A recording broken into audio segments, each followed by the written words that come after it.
independent in thought, and punk rock in life. It's the Chad Benson Show. All right, and welcome to it. Chad Benson on vacation for a couple of days, enjoying the holidays. Hopefully you are as well. Steve Gruber sitting in for Chad as he's off, like I said, enjoying family time. Holiday hangover, man. You made it. Here you are. And when I say holiday hangover, I don't mean did you get too much eggnog. Maybe you did, maybe you didn't. I'm talking about being done with the shopping, being done with, weird Uncle Ed, making sure your finances are in order, your debt isn't too deep. We'll talk about that some today. By the way, the government's apparently still shut down. I didn't notice. Maybe you did. I didn't notice. Welcome to it. It's Wednesday, December the 26th, 2018. Too much spending, too much debt, a big surge in retail sales, up 5.1%. Can you believe it? Up 5.1%. The measuring period between November 1st and December 24th, up 5.1% year to date. That's incredible. Record travel because gas is cheap. I mean, gas is so cheap. Gas is less than $2 a gallon where I call home in Michigan, right? So it's cheap all over the country, which means people travel more, and that's a great relief. Remember back, 2010, 2011? Barack Obama was in the White House. Gas was at $4.10, $4.15, where I lived higher in places like California and elsewhere. And think about it. If you applied that number, $2 a gallon higher over the interim 7 years, and however far you might drive in a year, 15,000 miles, 20,000 miles, however far you might drive, and apply that. Think about the tens of thousands of dollars you've saved, because that's if you have one car. But if you and your wife work, good Lord, you're going to save a ton of cash. Think about all the money you've saved by having gas so cheap for so long. A lot of turnover at the White House. Secretary of Defense James Mattis on his way out. Patrick Shanahan on his way in. Mick Mulvaney taking over for John Kelly. A talent vacuum in the administration. Too many people leaving, I think. I don't like it. I'd like to see more of these people stay because I like the talent level when it's there. And I like Mick Mulvaney, don't get me wrong. Patrick Shanahan, I don't know enough about to take a close look, but I do like him. All right, so we'll take a closer look at that. But first, I just want to start the program congratulating California. California has done something so incredible that it's worthy of noticing. California's done something so incredible, unbelievable that they could pull it off, but here they are. They've gotten ahead of West Virginia and New Mexico and Mississippi in the race to the bottom. Because believe it or not, folks, according to brand new reports, California now is the least educated state in America. California is the least educated state in America, and that's no easy feat. Think about what they've been able to do in the largest state in America. The largest state in America, 35 million people, give or take.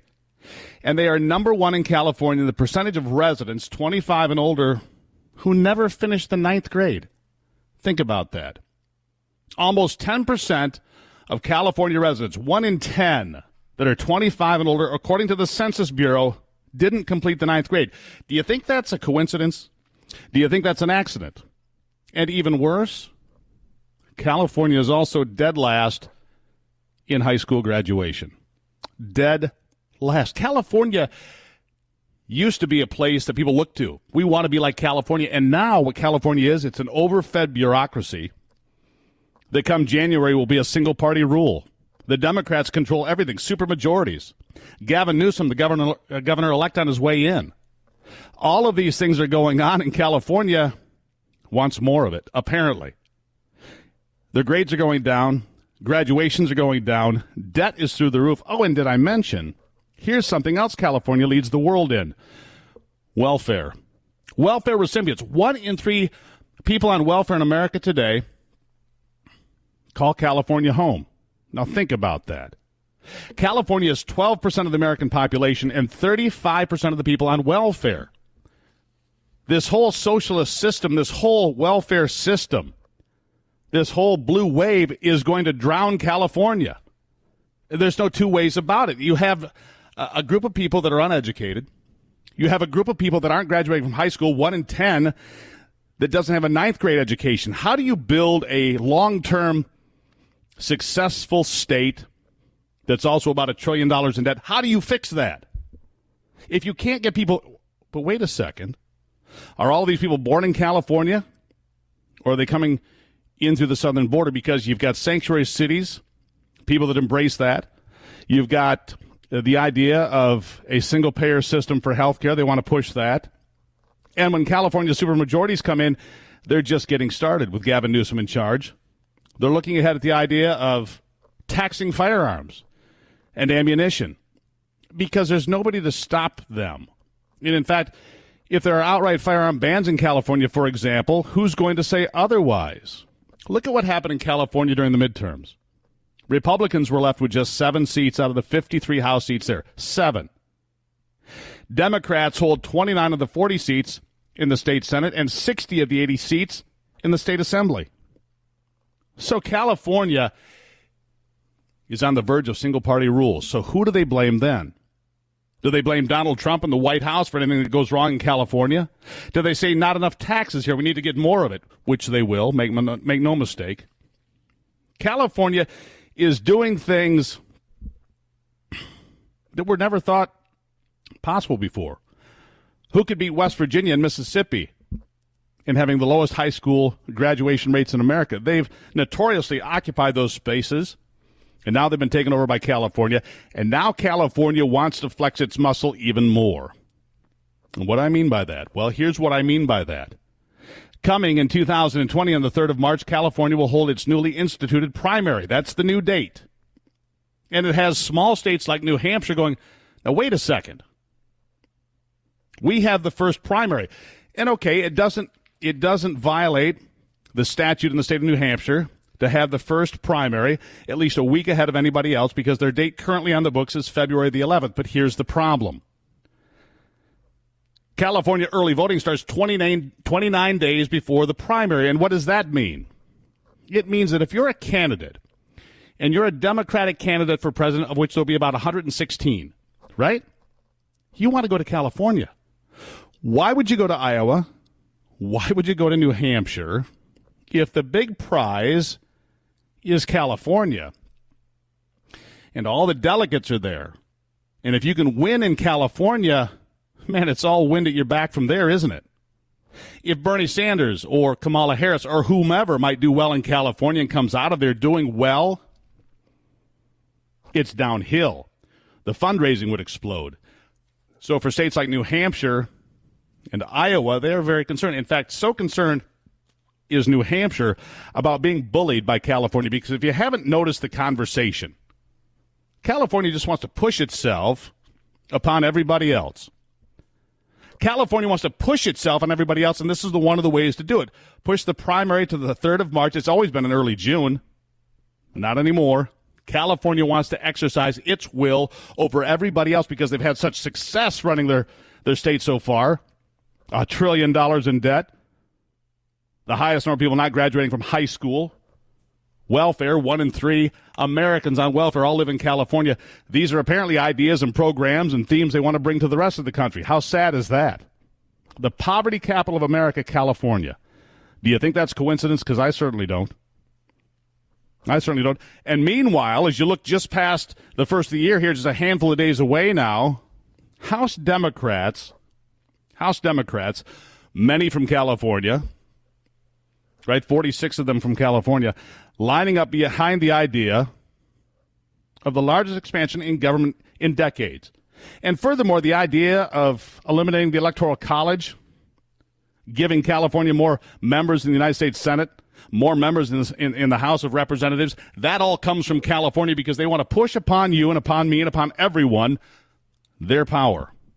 They believe, despite the empirical evidence, despite anecdotal stories about how poor it's going, despite the fact that it's been a failure time and again, California wants to impose its will on the rest of the country. To hell with North Dakota or New Hampshire or Vermont or any other small state. I mean, look at the way it stacks up. There are about 750,000 people represented by each member of Congress, okay? That's the average. 750,000 citizens in America for each member of Congress. Well, if you go by the numbers, California has about 3.5 million illegal aliens in that state, okay? 3.5 million illegal aliens in California. That would translate to 5 members of Congress.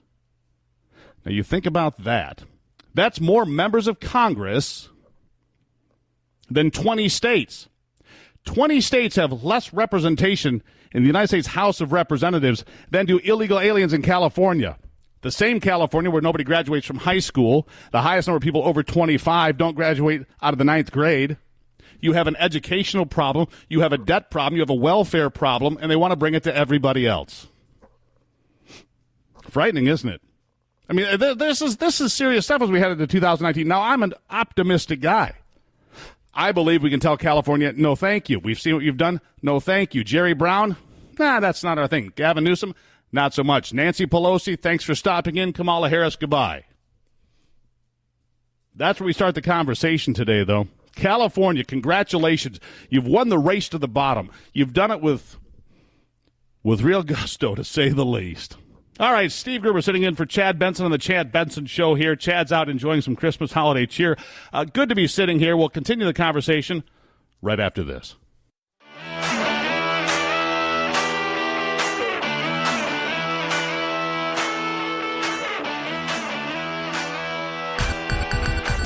Feel free to punk this punk rocker any time of the day or night. Reach Chad on Twitter at Chad Benson Show and on Instagram at Chad Benson Show. And oh yeah, the Chad Benson Show on Facebook too. Punk that.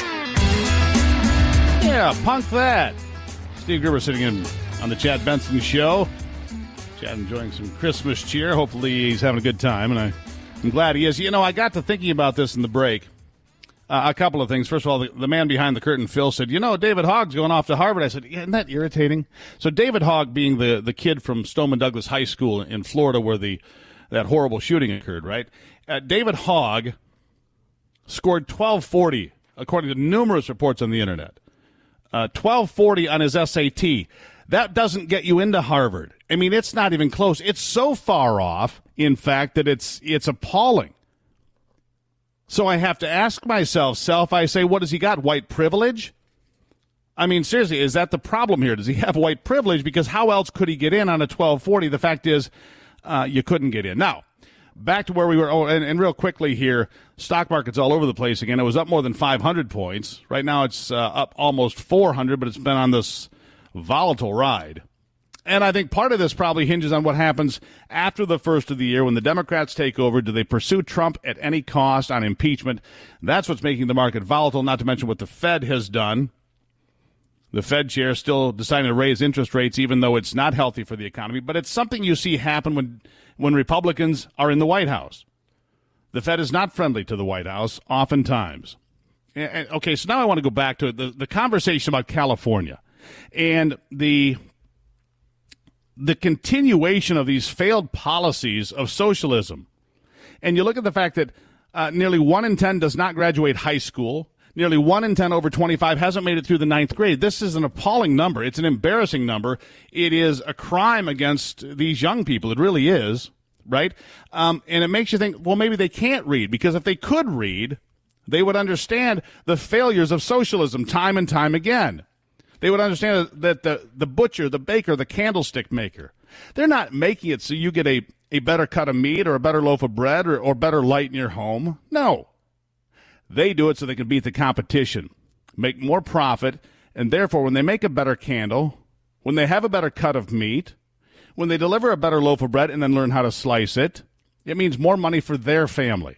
You get a better product because of their efforts. I mean, Adam Smith lays it right out, Wealth of Nations. These are books that should still be read, but we don't require reading anymore. I mean, kids are looking at Facebook or Twitter or Instagram, whatever it is kids look at. They don't read important books like The Wealth of Nations. They don't listen to Milton Friedman and others that are geniuses when it comes to economics. They don't even understand economics. Look at AOC, as we now call her, Alexandria Ocasio-Cortez, who actually believes the unemployment rate is dependent on how many jobs you hold down. I mean, the abject ignorance of our young people is appalling. And we're not doing them a service by not letting them or saying you have to read this book and you have to read this book and you have to understand classical education about whether it's economics or literature or whatever it may be. We're doing these folks a terrible disservice because we're not educating them. Nobody reads anymore, not the way we used to. And I think as a result of that, it's creating big problems. Let me give you an example of where we have gone. 15 years ago, on New Year's Eve. Here are some things that did not exist. Your iPhone, your smartphone, just 15 years ago, that didn't exist. Neither did Facebook or YouTube or Twitter or Instagram or iPads or Netflix streaming, and the list goes on. And our young people, you may have noticed, are fairly addicted to these bits of technology. I mean, they'll stare at us. I've been to parties. You probably have as well. So imagine this scene. You're at a gathering of young people, anywhere from 15 to 25, and they're all standing around, and they're only 3 or 4 feet from each other. But instead of looking up and talking to each other, they text. They send each other text. How weird is that? Why not just put the phone in your pocket, look up at somebody, and have a conversation? Exchange some ideas. But these kids are so afraid of ideas that don't conform to their own, that don't fit the narrative, that don't fit right into their homogenized view of the world, that everybody must act this way, and we've got to protect people against speech that hurts their feelings, and the Constitution's just an antiquated relic, and we should get rid of that, and, popular vote should win, and I can't believe that Hillary Clinton's not president because the popular vote should win. They don't read. They don't understand. They are sadly uneducated, and yet we're letting them out of high school with perfect 4.0 grade point averages. Think about that. We're sending kids through high school, patting them on the head. Hey, Johnny, you're doing great. Hey, Susie, you're doing great. My God, you're a genius. You're just a gift to the world. And they don't know anything about much of anything. And we let them continue to be in this echo chamber with groupthink among their peers, and everybody's together, and it's all good. And nobody ever challenges them because, my gosh, what if they got their feelings hurt? What if somebody didn't agree with them? What if their feelings got hurt? What if it didn't match up with what they were told on the Facebook feed or what somebody said on Instagram? Then what? Then their whole world would be turned upside down. It would be awful and painful and honest, frankly. Steve Gruber sitting in for Chad Benson on the Chad Benson Show on this Wednesday. We'll be right back.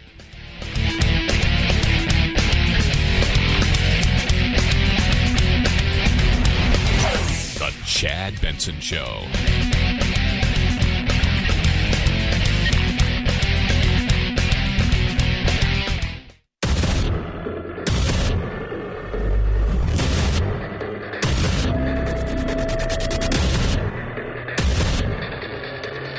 Independent in thoughts and punk rock in life. It's the Chad Benson Show.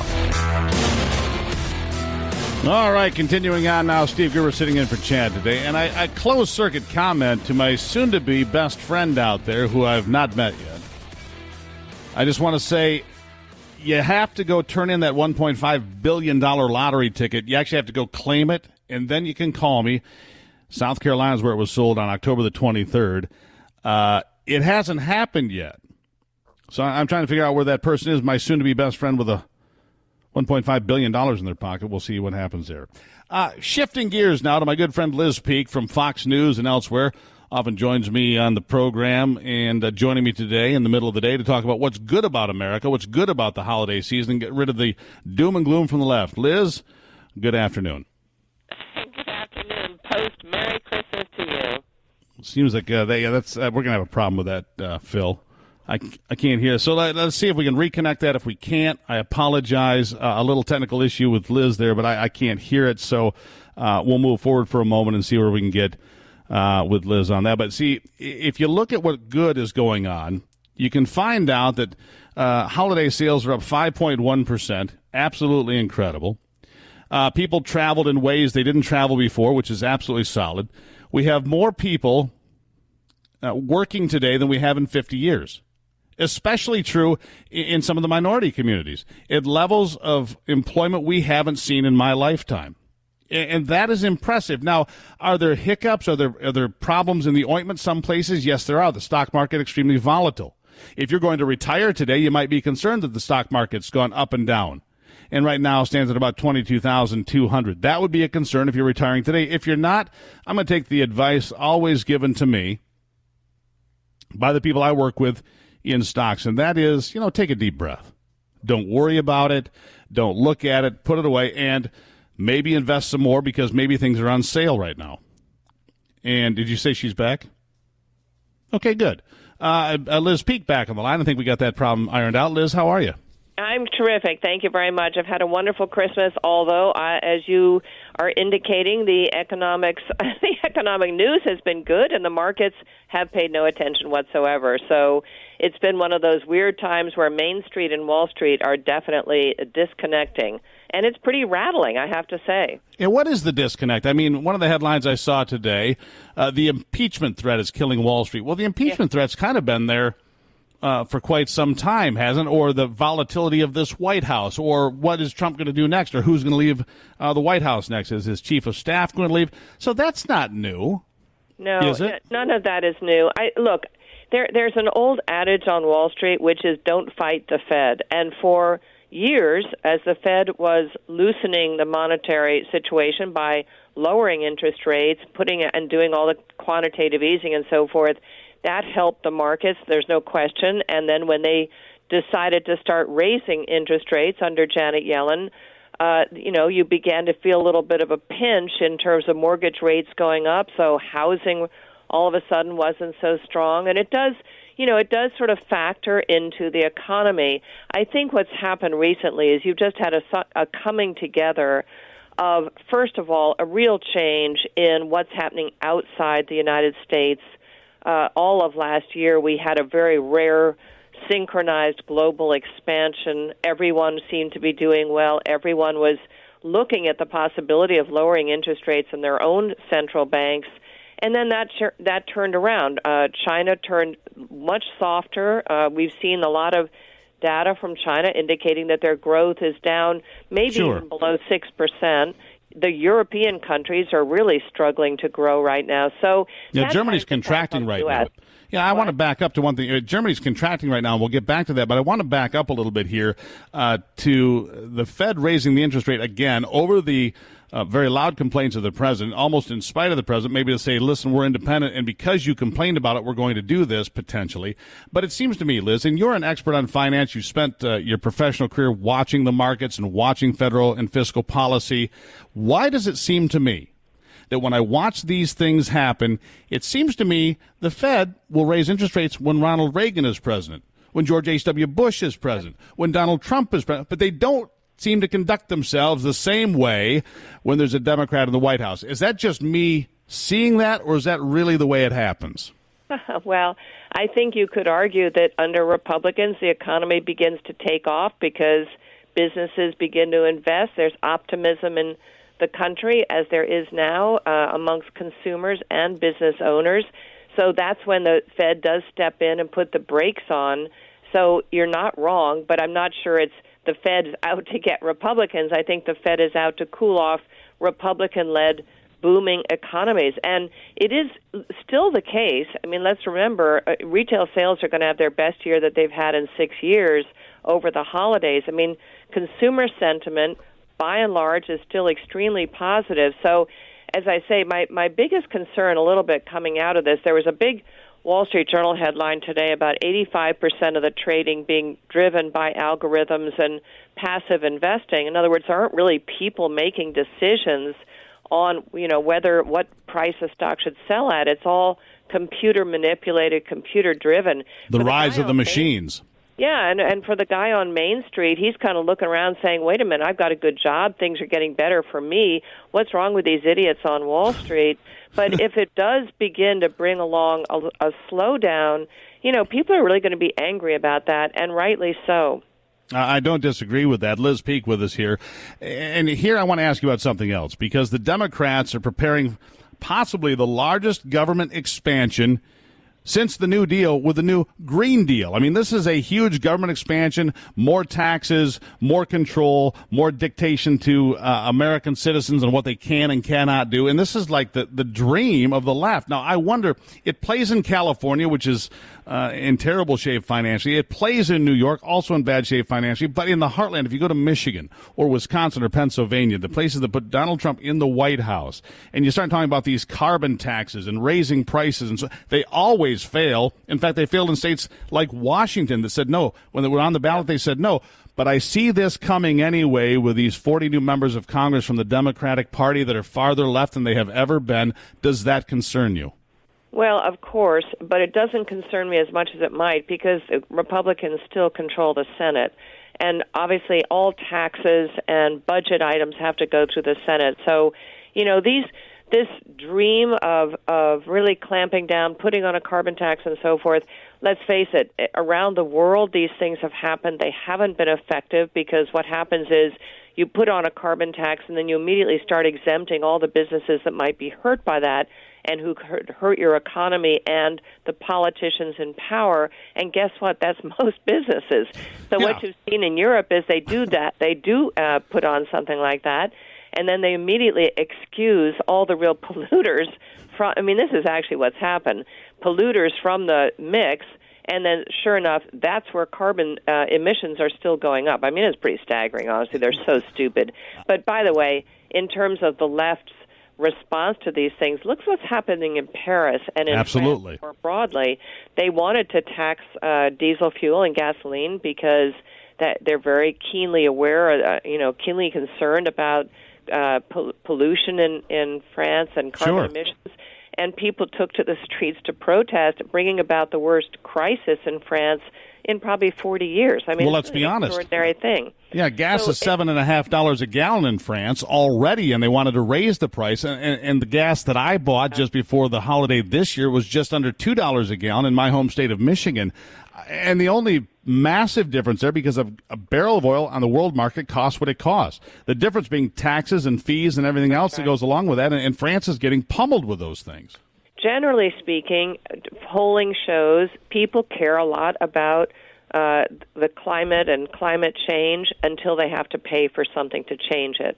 And that is true pretty much universally all over the world. And so, yes, in our country, in California, they have really put on a lot of taxes and requirements in terms of car emissions and things like that. But the truth is, I think Californians have yet to figure out how much more they're paying for a gallon of gas, for example, than in the rest of the country. Eventually, someone's going to come along and explain that to them. I doubt it. When things aren't so great, and they're going to say, "Oh my gosh, that's ridiculous! Change this tax or whatever." Right. And they're already $1 trillion in debt. There lies the problem. So let me ask you this, Liz. As you look at 2019, you look at some of the fundamentals. We have an unemployment rate that's 50-year low. We have certain areas and communities that have their best employment numbers ever. We have more jobs and people to fill them in many places. Are you an optimist as you look at 2019?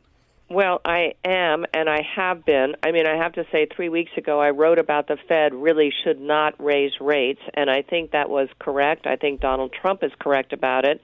I don't think we needed brakes being applied because already they were being applied by forces beyond our control, that is to say what was happening overseas.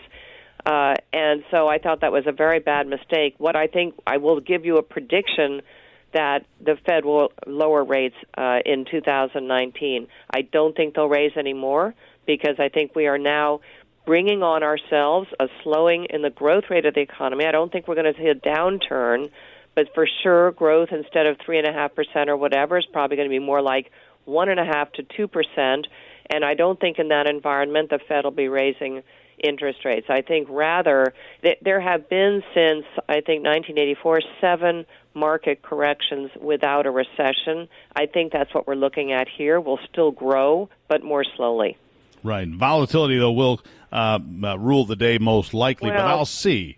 Yeah, I mean, unfortunately, look, it does not help markets to have the government shut down, to have senior people leaving this administration. It doesn't help markets to have this sense of uneasiness about what's going on in the administration, for sure. I mean, what is sort of provoking is that most of these things can be fixed quite quickly. I mean, if we got a deal on the border wall or security or whatever that could get through both houses, that's a deal that's fixed. If we get some sort of real serious overtures from China, we can get rid of this trade war. All of this stuff is fixable, clearly, but we have to have leadership to do it. Yeah, and I think you hit on something important. We'll have to save it for the next time we talk. Liz Peek here with us from Fox News and the Fiscal Times, and that is the growing talent vacuum at the administration when Mattis leaves and Patrick Shanahan comes in an interim position as Secretary of Defense, or an interim Chief of Staff with Mick Mulvaney, that is.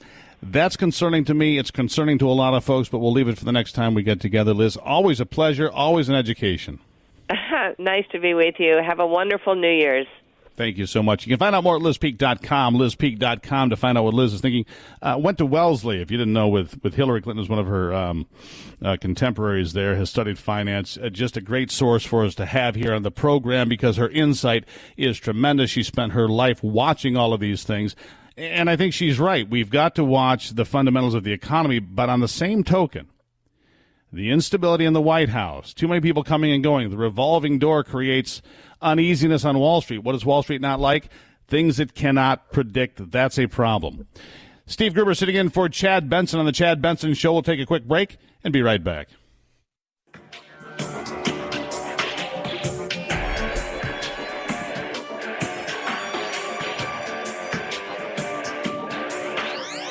Warning, no snowflake zone. Uninformed opinions are in danger of melting. The Chad Benson Show.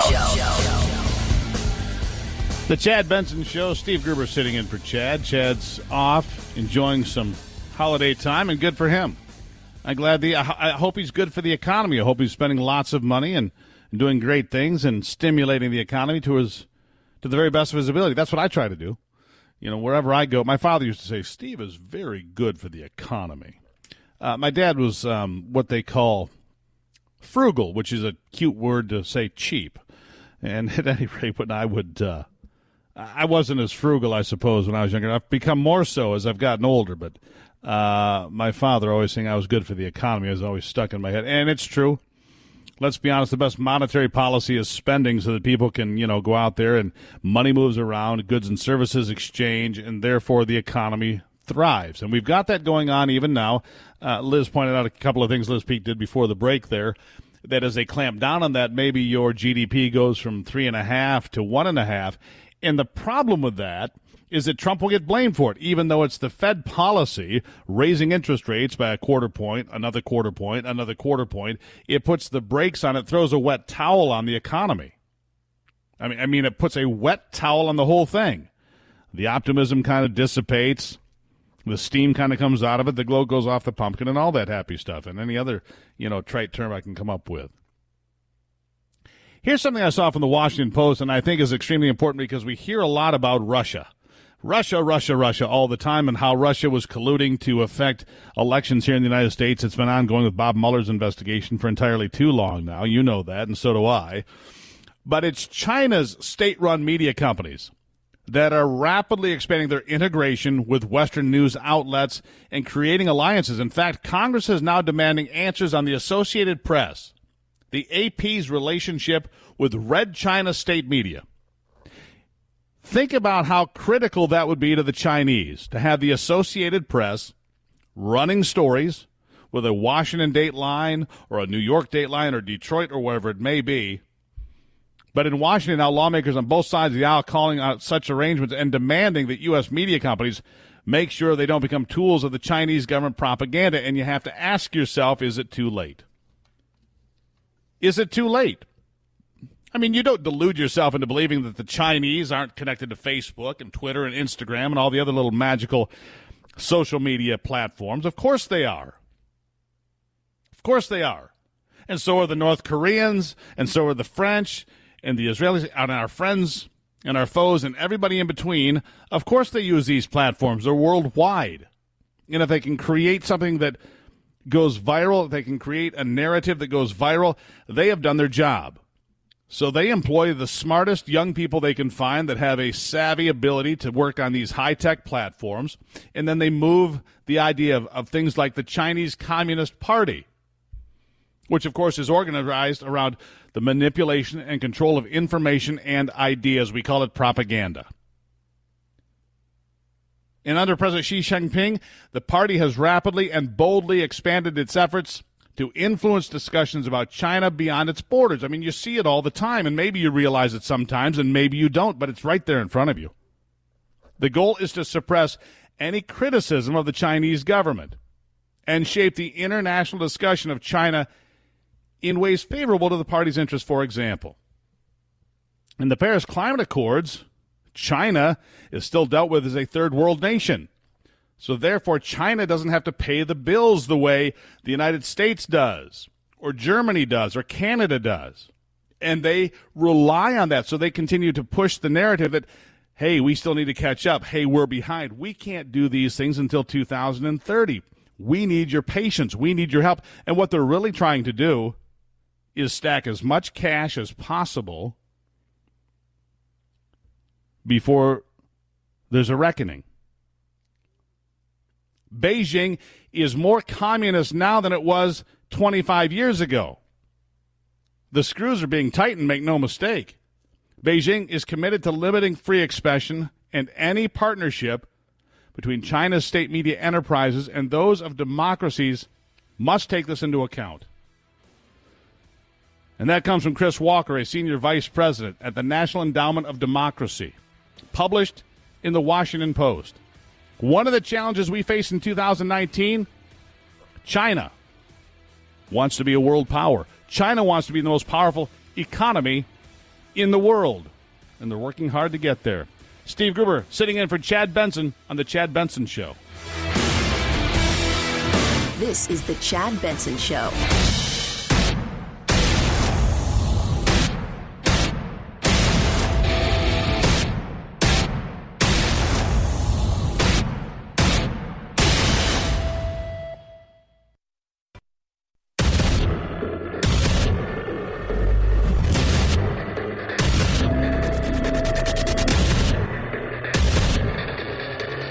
Independent in thought and punk rock in life. It's The Chad Benson Show. All right, well, the government is still shut down. At least I'm told that. Steve Gruber sitting in for Chad Benson. The program's not shut down, but apparently there's a government shutdown. You wouldn't really notice it, really, because I certainly haven't noticed it. But apparently maybe we will in the next few days as the government shut down, and there's a lot of arguing about it. And you see cable television programs pontificating, flapping their gums about it, bumping their lips together, and making noise. But do you really notice? It's chaos in Washington. It's all chaos. No, not really. No, it's not much of anything. In fact, I find it a bit on the boring side. I find it to be a little less impactful and interesting than they would have you believe, say, on CNN or MSNBC. In fact, I don't think it affects anybody to speak of, right? Anyhow, we'll keep an eye on that. Optimism for me going in is good. And here I am looking at the markets. Up more than 500 points it is today. Back north of 22,000, 22.3 right now. By the end of the day, who knows where it goes. But my point being is this. It's all over the place. There's a lot of volatility in the market. People taking money out and making cash. People putting money back in and investing because they believe that the stocks are on sale. Industrials and techs taking a little bit harder than others, but we'll keep an eye on that and figure out where we go. One of the big things about this shutdown, this partial government shutdown, of course, is the wall. Or barrier, or whatever you want to call it, the steel picket fence with the pointed ends. Looks kind of, it looks like it's uncomfortable. You know, if you get caught at the top of that picket fence, it looks terribly, terribly uncomfortable, like it would inflict injury upon you, and I think that's the point. And I think that most Americans agree with the fact that we have to have a border security system. I don't even think it's in question. I don't think it's in doubt.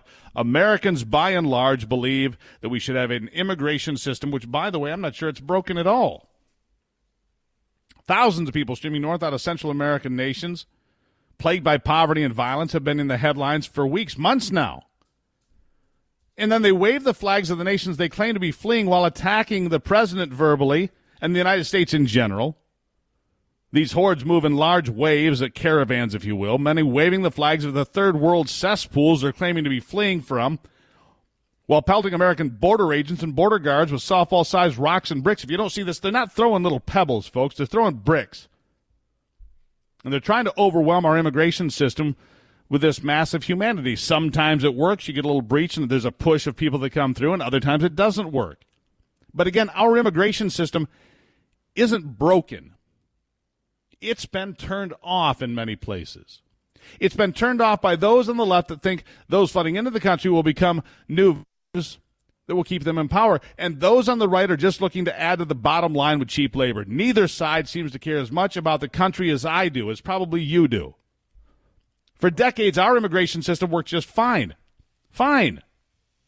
In fact, America brings in more than 1 million people legally into the country every year. You probably know that. More than 1 million people come into this country through legal immigrations every year, more than every other country on the planet combined. Period. Paragraph. But now we're facing what the left would call this crisis. It's crisis at the border. They have their special music and their graphics on the TV. And we're told by the 24-hour news media that it's giving the wall-to-wall coverage to, and those in the drive-through junk food media are feeding its viewers a steady diet of America's bad, America's racist to its viewers. Now, if that were true, seriously, if that were true, why do they come here by the millions? If America was so awful, people vote with their feet. People show up and vote with their feet, and they say, hey, I want to come across this border. Hey, I want to run across the border. And some of them show up with their flags and their bricks and their nonsense, but the reason is they want to be in America. Why? Because it's the best damn place to be, period. When they fail to tell anyone, what they fail to tell anyone is that the president and Congress are required to control the border and turn away the waves of would-be illegal aliens storming the gates, no matter what the Ninth Circuit Court of Appeals might do, no matter what some federal judge in some far-flung place might do. They are required to protect the nation and our republic form of government. And how can I say that? Well, how can you say that, Steve? Well, it's written quite clearly in the Constitution. That'd be a nice place to start. Article 4, Section 4 of the United States Constitution makes it clear the federal government must stop such an incursion of foreigners into the country exactly like the one we've been seeing. Here's what was written by our founding fathers concerning our Republican form of government. May I quote? Thank you. The United States shall guarantee to every state in this union a Republican form of government and shall protect each of them against invasion and on application of the legislature or of the executive, when the legislature cannot be convened, against domestic violence. Which means you can't come here and just raise hell. You can't do that. It's not okay. From where I stand in the nation's heartland, what we're seeing at the southern border is by definition an invasion, when thousands of people are marching on the border waving flags of other countries and attacking those protecting our border. What else would you call it? Seriously, what else would you call it? When they are demanding entry and show a complete lack of respect for our laws and those enforcing them, what would you call it? Now, this may not be what the framers envisioned, and it might be exactly what they envisioned.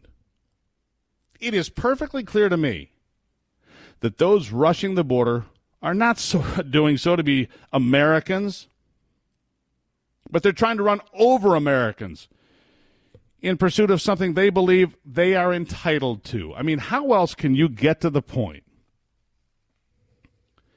where you get to the border, you come in illegally, and then demand to be protected by the Constitution? Every person on the planet isn't protected by our Constitution. We, the people, are protected by the Constitution. I'm entitled to the protection spelled out in the Constitution, and I demand those in Congress obey their oath to uphold and defend our founding documents. They're required to do so.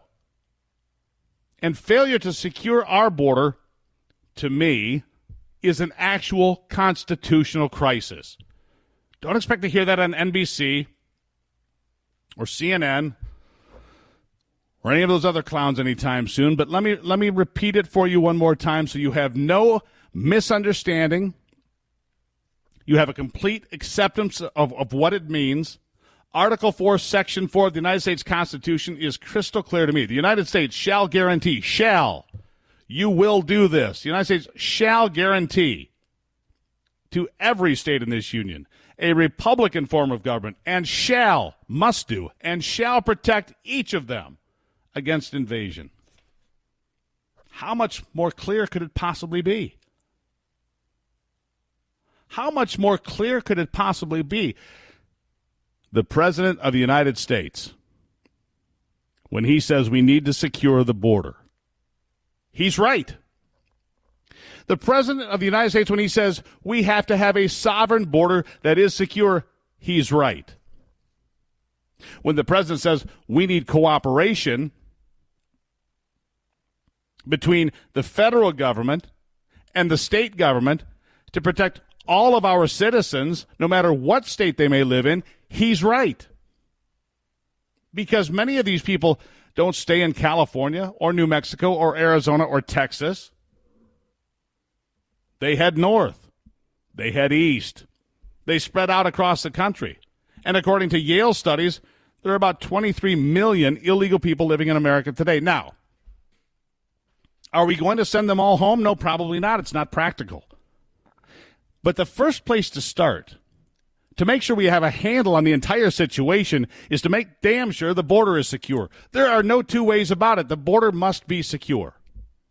Because if you can't control the border currently, it's an endless losing battle.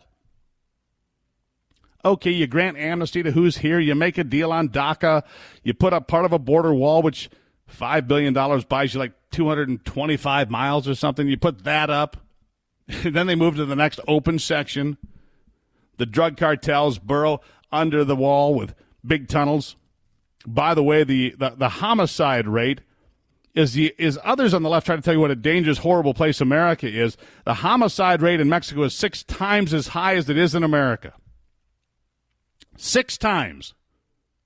If we had the number of gun homicides in America they have in Mexico, we'd be north of 150,000 annually. Put that into your little fact, Rolodex. Pull that out the next time your liberal cousin at Thanksgiving says, well, America's got more mass shootings than anybody. No, they don't. Go across the border to Laredo Nuevo and look at the violence there if you dare, if you think you can survive it. Very dangerous place, to say the least. In fact, all of Mexico there along the border is more dangerous. And some would say that since there's been this advent of legalizing recreational marijuana, that the cartels have become more aggressive, moving more product, making more money, killing more people, taking over more pieces of real estate. And through this entire process, by the way, have you seen the pictures of how trashed out everything is? I mean, literally with trash, clothing, food, bottles, coolers, garbage, filth. And on occasion, some bodies of people that don't make it, either killed by somebody else or just didn't make it on the journey. The migrant trash piles in the remote parts of the U.S.-Mexico border are staggering. Absolutely staggering. And if you don't believe me, the Arizona Department of Environmental Quality has a website for you to go see, azbordertrash.gov. azbordertrash.gov. Just look what they're doing to the environment on the frontier. What about endangered species and native grasses and all the plants and wildlife that call New Mexico home and Arizona home and Texas and California that's getting run over and covered with trash? So much to consider. Again, that website, go look at it. I mean it. azbordertrash.gov. Steve Gruber sitting in for Chad Benson on The Chad Benson Show. We'll be right back.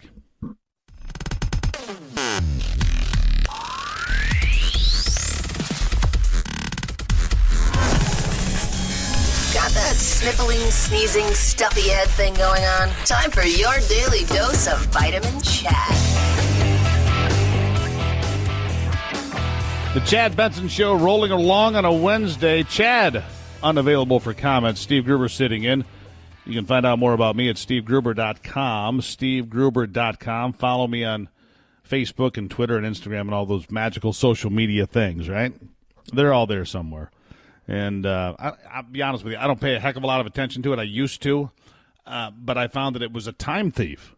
It's just a damn time. I mean, how much time can you spend, that is, staring at your phone, staring at your computer, and, oh, this guy said that and that guy said that, and finally you get to a point of, and who cares? I got things to do. I got much more important things. I have kids that have to be at practice, and I've got, a wife that we need to go do things. And so, at some point you realize, I mentioned this earlier when I stand at a party here just recently, and you've got a bunch of young people standing around 15, 18, 20 years old, some of them into their mid-20s. First of all, they're all doing two things. Maybe you've noticed this through Thanksgiving and Christmas. Help me here. They're all doing two things. First of all, they're all staring at their phone. And I'm guilty of that, too. I'm not going to kid you. I'm guilty of that sometimes, too. But they're all staring at their phones, right? And they're all vaping. This is what I've noticed. They're staring at their phones and they're vaping. People don't smoke like they used to, right? The percentage of smokers in America now is at a historical low. But the number of people that vape, I mean, that's off the hook. And the problem for the government is the United States government has made literally billions, probably trillions of dollars now on the back of tobacco taxes. You know, all of those years where the government said, well, yeah, tobacco's terrible, it'll kill you. But you can buy a few more packs if you don't mind because we need the taxes. Oh, yeah, taxes, that's great, and tobacco's awful, but if you contribute to my campaign, I'll look out for you. Well, those taxes aren't on these vaping deals, right? You got all these vape shops that have set up all over the country with these high-tech vape deals so they get the nicotine and whatever else, and I'm not real familiar with it. I've never done it, but I know there's flavored oils they put in there, and it's a water vapor that comes out, and you get your nicotine fix. Nicotine, by the way, more addictive than heroin. So you get your nicotine fix, and trust me, I'm a reformed smoker. I mentioned that to the man behind the curtain today. I smoked for many years. I quit cold turkey on the 1st of June, 1999, because I had a daughter at the time who was thoroughly unimpressed with my behavior whenever I would smoke. So I'd try to sneak outside and hide from her and pull the dodge, and she was smarter than I was. She caught me almost every time, and she was on me like a cheap suit. And so I finally gave up. June 1, 1999, I didn't smoke. And fortunately, I wasn't one of those folks that would hook up easily and be back into it. A lot of folks, if they give up smoking, they go out for a drink on a Friday night with the guys from the office or whatever. Boom, they smoke one cigarette, they're hammered right back in. I could do that, didn't get hooked back in, so it was good for me. The problem is the government is addicted to taxes. You see, government, and let the Republicans and the conservatives tell you the same thing, they're just as addicted most days. They've got their pet projects. The Democrats have their pet projects. Everybody wants the money, and everybody's looking for new revenue streams, which is why you have these carbon taxes and this other stuff. We'll talk about that coming up in hour number 3 about how carbon taxes are one of those very addictive things when it comes to taxes for the government. Because they have never seen a tax they don't like. And you've heard these phenomenons as well. These government agencies, this time of the year, are hustling to spend everything. Because if they don't spend it now, God forbid, it might not be in their budget for 2019. And we wouldn't want to save any money for the American taxpayer, but by being fiscally responsible, we wouldn't want to say, you know what, we don't need a $500 toilet seat. No, we better buy that. And by the way, we want to have a big party for everybody. Really? I mean, they have this mentality of use it or lose it. Well, I've got an idea. Lose it. Guys, at some point, you got to reel this in. We don't talk about the debt nearly enough. $22 trillion. At some point, there's a knock on the door. And the person you owe money to or the agency or the nation like Germany or Japan or China or all of these other countries the United States owes money to is going to be standing there saying, hey, you owe us some cheese. They'll be standing right there saying, you owe us money. Right? And so I think the big problem, back to vaping, that the government really doesn't like, they don't like the fact that they don't have a play in that equation. They need that tax money. It's been funding them for decades and decades. So the thing that Washington is addicted to? Cash. We're out at the Chad Benson Show.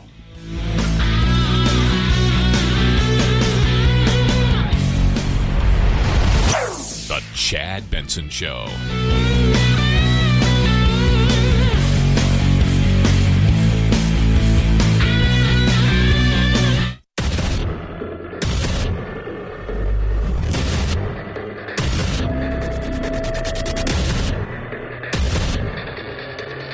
Independent in thoughts and punk rock in life. It's the Chad Benson Show. Hey, is this thing on? And the answer is, of course it is. Steve Gruber sitting in for Chad Benson on a Wednesday, day after Christmas. You've survived the holidays. Congratulations. I don't know what your hangover is like, and I don't mean from having too much Christmas cheer. I mean, did you have a bunch of debt? Because a lot of folks, they just pile it up. But I'll say this, best shopping season in years, 6 years, I believe, up 5.1% were retail sales, not including automobiles and light trucks. But as we head into the new year, I'm nervous a little bit. I'm optimistic, but I'm nervous because I'm nervous about people actually taking people like Alexandria Ocasio-Cortez seriously. I mean, they take this person seriously. A woman who said, the more jobs you have, that affects the unemployment rate. And I'm like, wow, where did she go to school? It's an embarrassment to that institution. I'm also watching the stock market up almost 600 points for the day. That's 2.7% up for the Dow. So where does that go? Tomorrow it could be off 600. Volatility. My good friend Andrew Langer here from the Institute for Liberty. He also writes for American Spectator and Town Hall, among others. He's just a guy who has his finger on the pulse inside the Beltway. Andrew, good to talk to you. Yeah, Steve, you make me sound like a swamp creature. Well, Andrew, let's have a conversation. A little therapy time. The doctor's in, 5 cents. Lucy's here. You're not really a swamp creature, but you do dwell inside those dark places sometimes, do you not? I speak swamp creature. I have a very bright light on my hard hat that I use when I need to go spelunking in Washington D.C. Yeah, you're fluent in swampism. I get it. That's exactly right. So, all right, so let's talk about this. We're bringing the year to an end, and I just want to share this with you, Andrew, because this is kind of interesting. I looked at this list that I saw today. 15 years ago on New Year's Eve, here's some things that we didn't have. iPhones and smartphones. 15 years ago, we didn't have Facebook or YouTube or Twitter. Just think about that. Just 15 years ago, there was no Instagram. There was no Netflix streaming. We didn't have Google Maps or Snapchat or Spotify, and the list just goes on. We didn't even have Uber. I mean, I think we rode donkeys and had, smoke signals. Listen, Steve, but it's so funny you say that because this gets into exactly the anniversary that just passed, which was the anniversary of the FCC getting rid of the so-called net neutrality rule, the thing that would have stifled the internet. And you had the left talking about how the heavens were going to come down, all the world was going to come to an end. Of course, the opposite happened. Progress continued to occur at a great pace.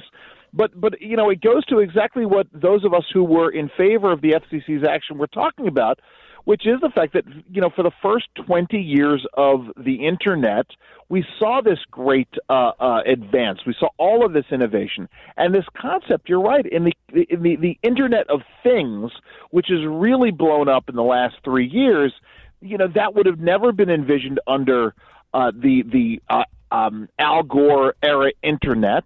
We never would have considered all of these things, and yet here we are today. But let me ask you this, because I think part of the blessing is also the curse, and I think you understand that. And I say that about social media because the problem you have is you've got this great way to connect you and I and Facebook and Twitter and Instagram and all of these things, and you can connect and have conversations, and some of them are contentious and some of them are about babies and nice stuff.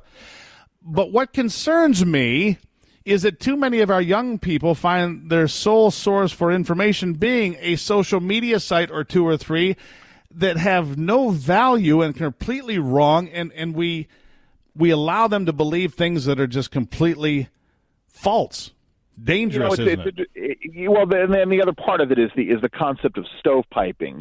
This idea that people sort of get shut away in their own little worlds, and they just have the folks around them who sort of confirm all of their bad ideas. And we've seen this time and again. Certainly that was the case with this kid down I won't even mention his name, but the Parkland shooter.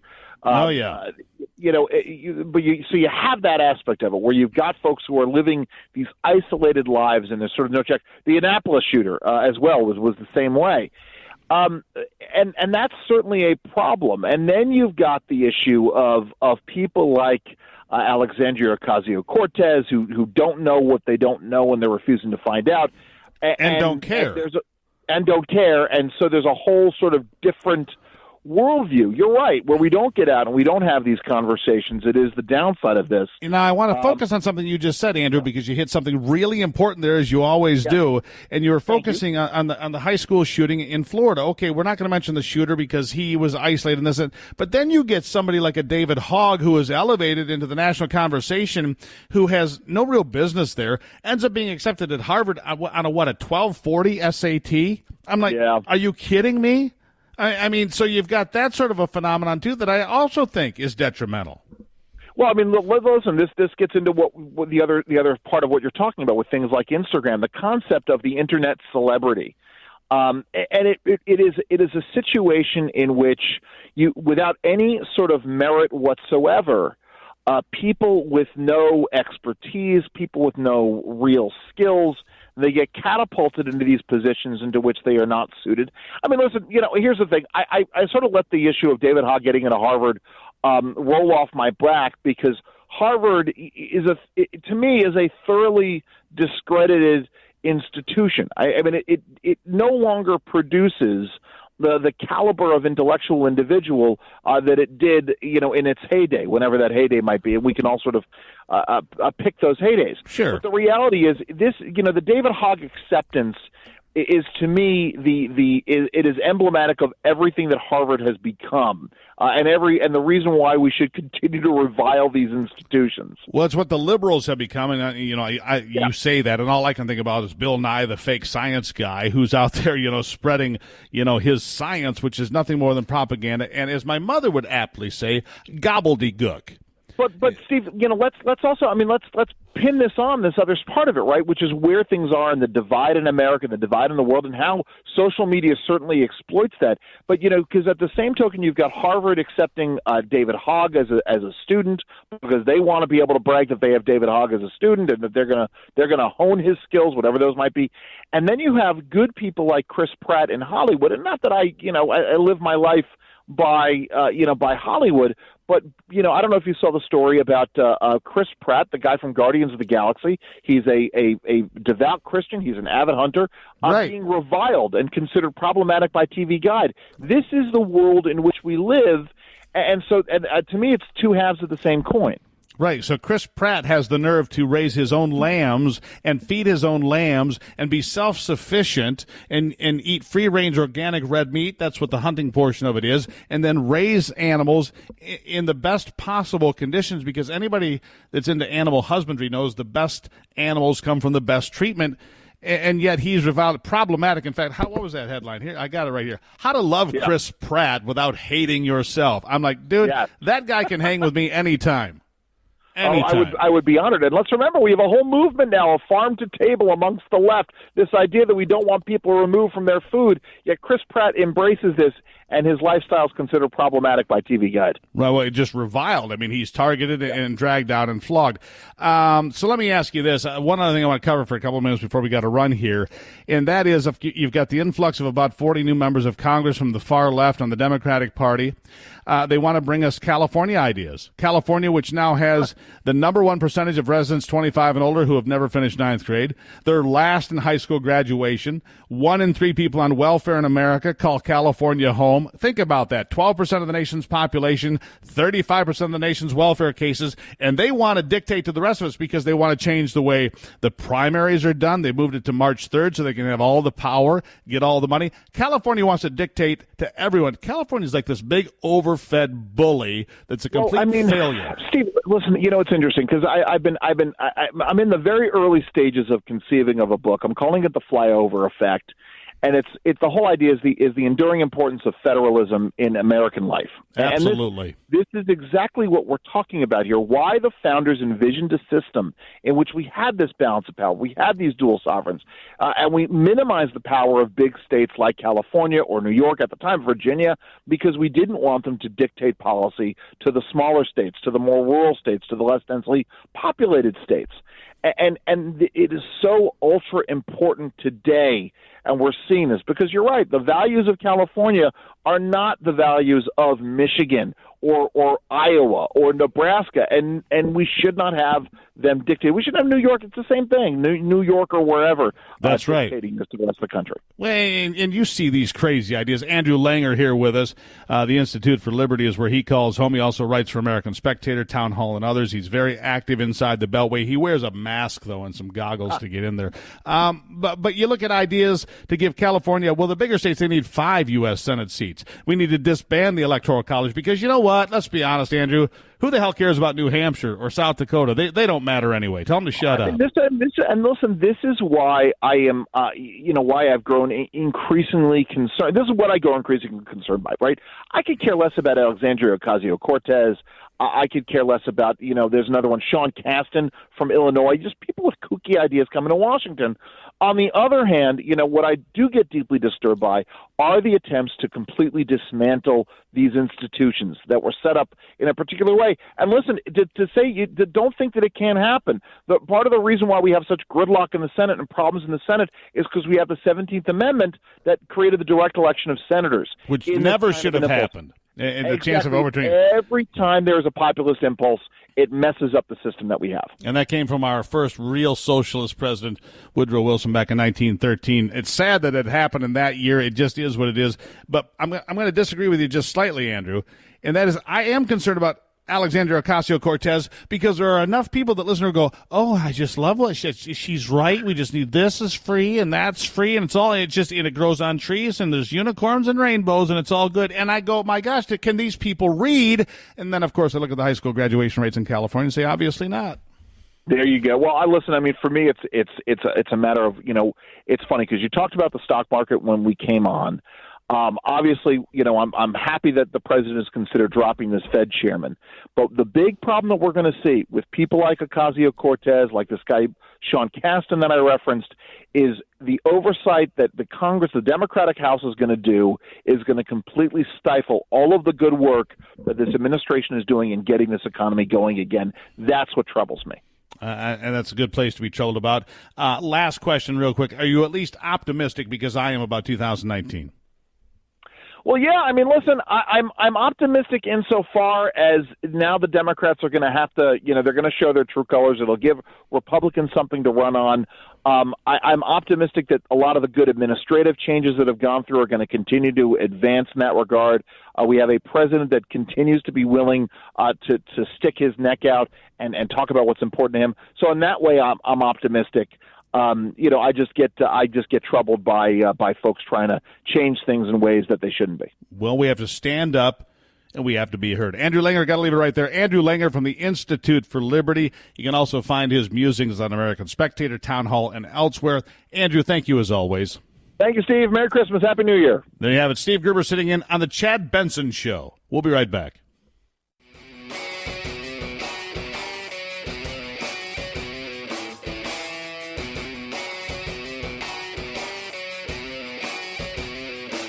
Being antisocial sucks. Hang with Chad's friends on Facebook, The Chad Benson Show. And if you just need some alone time, head on over to Twitter at Chad Benson Show. Either way, we can't wait to meet the real you. Chad's taking a break for the holidays. Good for him. I think that's great. Steve Gruber sitting in. You can find out more about me, SteveGruber.com, anytime you want. I'm on Monday through Friday. I do the early shift, though. While Chad's still snoozing, I'm cruising from 6 to 9 Eastern time. Check it out, SteveGruber.com. Follow us on Facebook, Twitter, all of those places. It'll all be great and good for Chad for having some time off. This just passed the wire. Donald Trump is now in Iraq.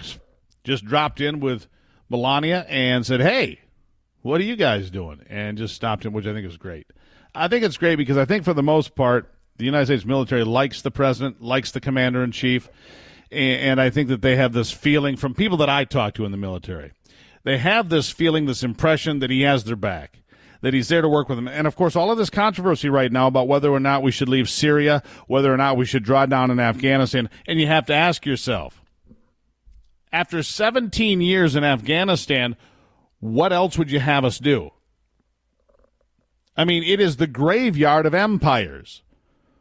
Well, whether it's Alexander the Great or the Roman Empire or the Russians that went there in 1980 and failed miserably. And now we've been there for 17 years. Have we controlled terrorism? I believe to a point we have. I just saw the movie 12 Strong for the first time. That was about a special forces operation with a dozen U.S.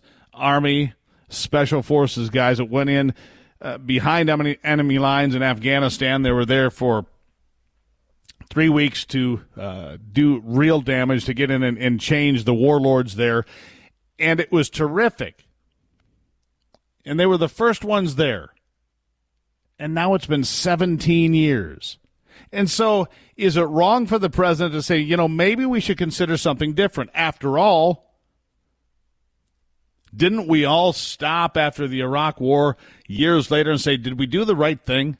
Didn't everybody stop and consider their own motivations as to why we supported shock and awe and George W. Bush? I mean, we were angry. We were wounded as a nation. We had been pummeled, punched right in the face on 9/11. And so the natural reaction, of course, is to hit back as hard as you possibly can. We did that in Afghanistan. We did that in Iraq. And we've battled ISIS more recently. And by the way, I might remind you, we were told by the previous administration that ISIS would be a generational problem. We know now that ISIS, for the most part, has been pulverized, beaten into submission. Now, I don't think we should turn our backs on the Kurds. I don't think we should turn our back on the Kurds. We should figure out how to work with them.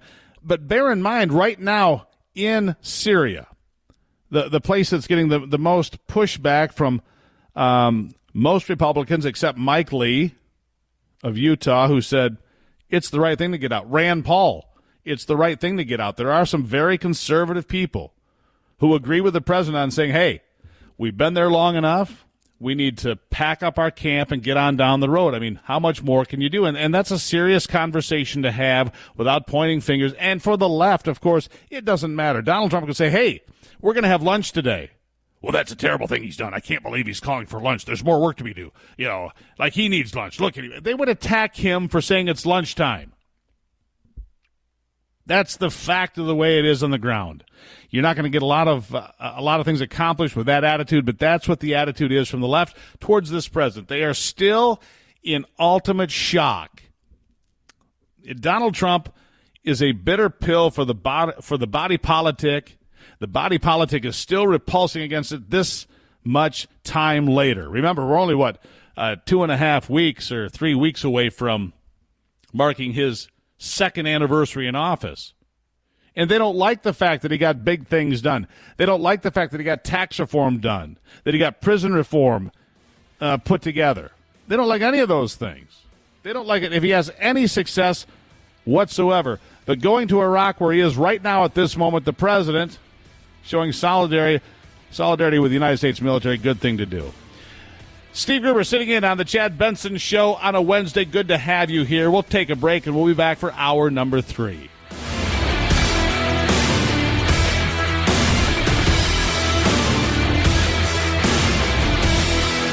This is the Chad Benson Show.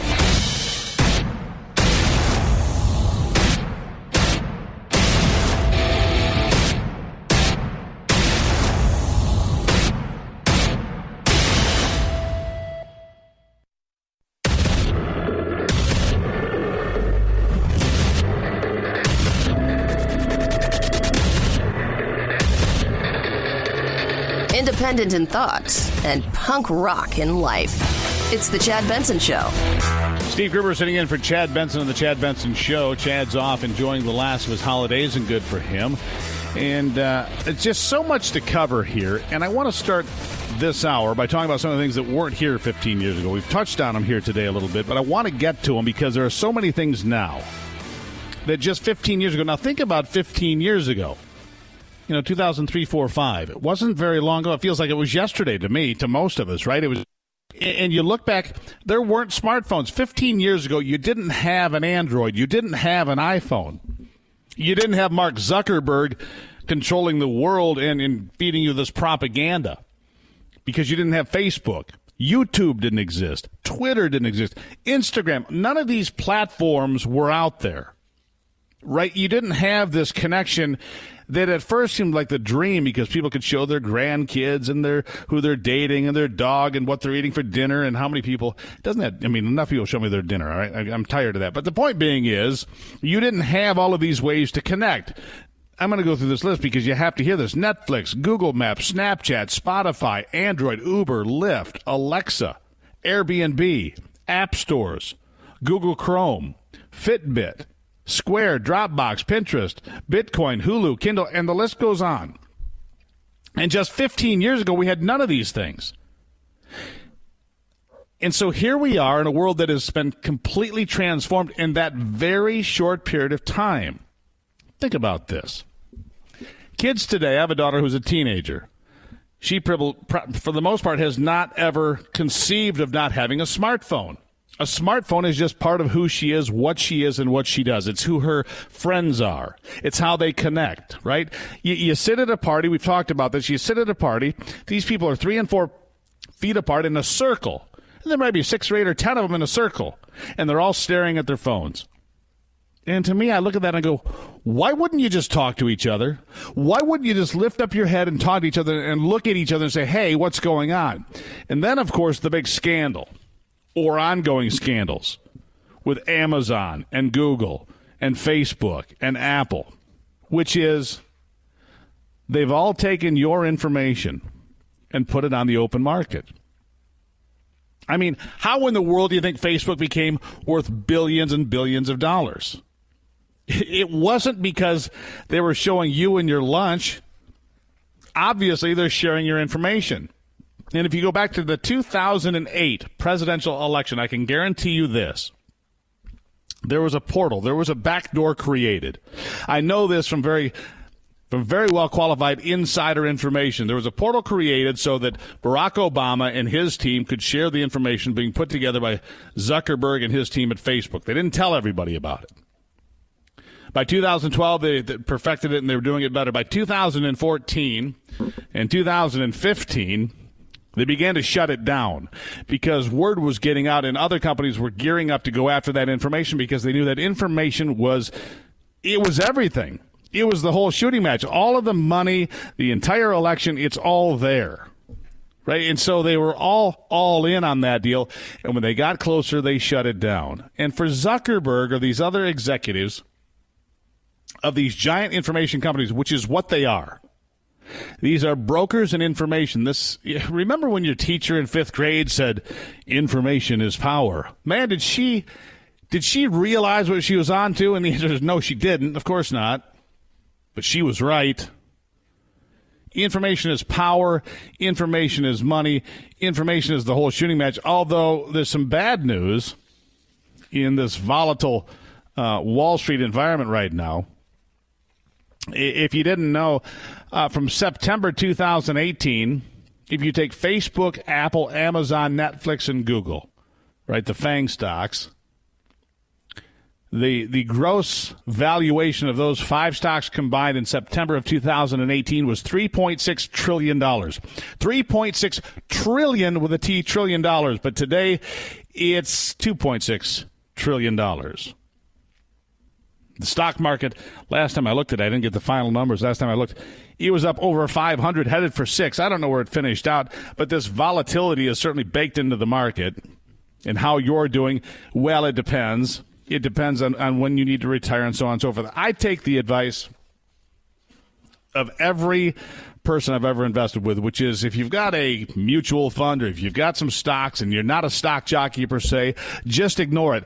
And I would strongly suggest that is really good news for Jeff Zuckerberg today. I mean, if I looked and said, I lost $1 trillion, I might burst into tears, or his fraction of $1 trillion, whatever that turned out to be. I might not do very well in that conversation. I might look at that and go, good Lord, what's happening? And so a lot of the things that are putting pressure on the market are the same things that are putting pressure on us heading into 2019, and that is the uncertainty. The market hates uncertainty. You know that. I know that. And the uncertainty is this. What is Nancy Pelosi going to allow when it comes to the pursuit of impeachment of the President of the United States? Do we have something that's pursuable? Do we have a crime that's been committed? Not that any of us are aware of. But as you know, it's Trump at any price. I mean, whatever they can do, they don't care. It's Trump at any price. Originally, it was Russia.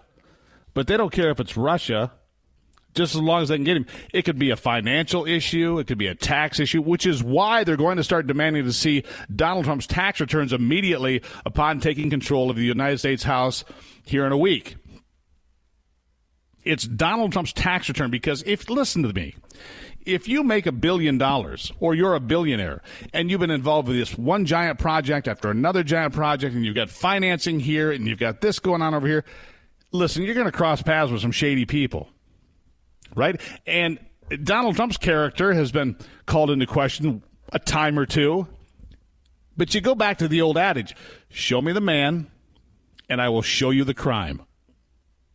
And so all they want, Bob Mueller and his team, is time to dig long enough and deep enough and have enough paperwork where they can strong-arm people like Paul Manafort or whomever it may be to say, yeah, I did a deal with the president. I did it, 20 years ago. I mean, Manafort's crimes go back 20, 25 years. And they don't care if Trump's crimes go back 20 or 25 years, if that will get him out of the White House. If that can force him out of the presidency so that they can no longer deal with him. You see, because he doesn't play their game. He's not there to make sure they all get their money padded. I mean, look at the Obamas. They're on track now to become billionaires themselves. How is that? How is it that people that come, Barack Obama, if you believe the narrative, came as a very poor child, basically raised by his grandparents because his parents died, or his dad did, and then his mother had no money and went to be raised by his white grandparents who, they didn't have big money, right? And suddenly this guy and his wife, Michelle, are on a course to be worth $1 billion. You look at Vice President Al Gore. How is it that Al Gore came in to the administration with Bill Clinton worth $500,000? When he left the vice presidency in January of 2001, he was worth $1.5 million. And today, Al Gore's estimated net worth is north of $400 million. He's on his way to $500 million in what, 18 years? 18 years, he goes from $1.5 million to almost $500 million. The point that I'm making there is if somebody put his life under a microscope, do you think you would find some irregularities? If you took the Obamas and put them under a microscope the same way they're trying to put Donald Trump under a microscope, don't you think you would find some irregularities? And the answer is, of course you would. Because when you've got numbers that big and that many moving parts, and this company and that person, and this person says this, and that person didn't file it right, and the president knew all about it, well, maybe he did, maybe he didn't. It's an awful lot to keep track of, which he's pretty decent at overall, it looks like. But there's no way you keep track of all those moving parts. So the big uncertainty then on Wall Street, the reason we've had this volatile ride, the reason it's come down and had the worst December since 1931 thus far, the reason for that is the uncertainty. The one thing that Wall Street cannot stand, absolutely cannot stand, is uncertainty. And when the uncertainty is, we might impeach the president.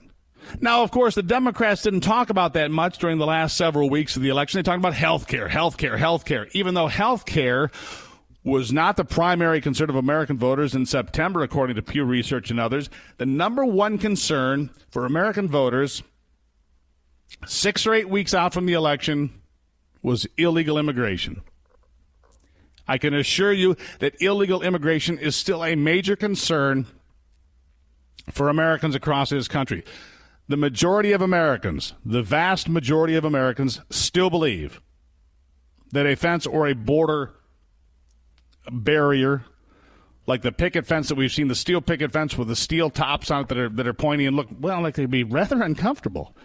rather painful if you sat on that fence or got caught on that fence. That is a driving force for Americans, and Americans aren't foolish enough to believe that somehow $5.7 billion is an incredible amount of money that we just can't afford. Please. $5.7 billion in a $3.5 trillion budget is little more than a rounding error.